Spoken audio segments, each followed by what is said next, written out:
দেশে বর্তমানে সারের কোনো ঘাটতি নেই, পর্যাপ্ত মজুদ রয়েছে। তবে একটি মহল কৃত্রিম সংকট সৃষ্টির অপচেষ্টা চালাচ্ছে বলে মন্তব্য করেছেন কৃষিমন্ত্রী আমিনুর রশিদ।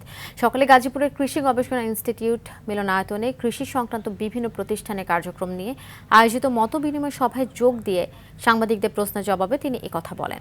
বাংলাদেশকে কৃষিপণ্য রপ্তানিকারক দেশ হিসেবে গড়ে তোলাই বর্তমান সরকারের অন্যতম লক্ষ্য জানিয়ে মন্ত্রী বলেন, ভবিষ্যতে বিশ্বের বিভিন্ন দেশে বাংলাদেশ থেকে কৃষিপণ্য রপ্তানি আরও বাড়বে।